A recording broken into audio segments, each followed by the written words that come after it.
Neti bersiap-siap dengan gaun hitam. Pari bilang kamu terlihat cantik. Neti memintanya untuk berhati-hati dan aku akan segera kembali. Dia pergi. Neti tiba di pesta topeng dan bertemu teman-temannya.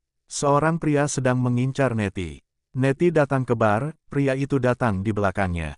Neti bilang aku sudah menemukan pangeranku yang menawan jadi tinggalkan aku. Dia akan segera datang untuk melamarku. Seorang pria datang ke sana dan menawarinya topeng. Mereka berdua memakai topeng dan mulai menari di tengah panggung. Pria itu duduk berlutut untuk melamarnya. Dia menunjukkan padanya sebuah cincin dan bertanya apakah dia akan menikah dengannya.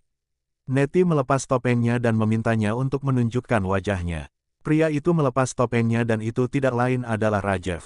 Dia tersenyum padanya. Rajev melamar Neti dan bertanya apakah dia akan menikah dengannya. Neti bilang ya Sanju, aku akan menikahimu. Rajev tersenyum dan menyuruhnya memakai cincin itu. Mereka saling berpelukan erat dan tersenyum. Sebagai informasi, Neti mengenal Rajev sebagai Sanju dan tidak pernah bertemu suami Pari. Rajev bertanya apakah dia merasa aneh karena dia melamarnya secara tiba-tiba.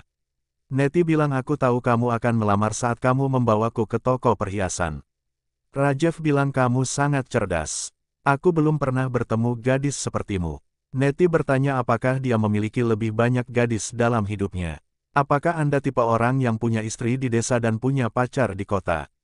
Rajev mengatakan tidak seperti itu. Neti bilang aku tahu kamu tergila-gila padaku. Rajev menariknya lebih dekat dan tersenyum padanya. Ingat saat kita bertemu lagi di Chandigarh. Rajev mengatakan ketika kami pertama kali bertemu, dia datang ke depan mobilku dan itu adalah cinta pada pandangan pertama bagiku. Saya mencarinya kemana-mana dan menemukannya. Saya membawa ibu saya ke rumahnya untuk melamar tetapi dia menolak saya.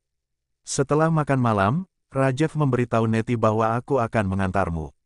Neti bilang aku bisa pulang sendiri. Rajev bilang aku tahu kamu mandiri tapi biarkan aku mengantarmu. Rajev dan Neti tiba di rumahnya. Dia mengatakan untuk membuatkan secangkir teh untukku. Neti mengatakan temanku tinggal di rumahku. Rajev bilang aku tidak akan bersuara, dia pasti tertidur. Neti bilang oke, jangan lakukan hal gila.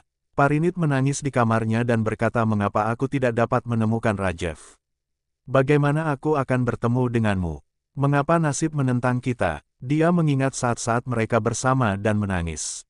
Pari hendak membuka pintu tapi mematikan lampu di ruangan itu. Neti membawa Rajev ke dalam rumah. Dia bilang aku akan membuatkan kopi instan untukmu. Dia bilang aku bahkan bisa minum racun dari tanganmu. Neti tertawa dan pergi ke dapur. Rajev menariknya lebih dekat dan tersenyum padanya. Pari datang ke ruang tamu tapi tidak melihat mereka. Neti tersipu dalam pelukan Rajev.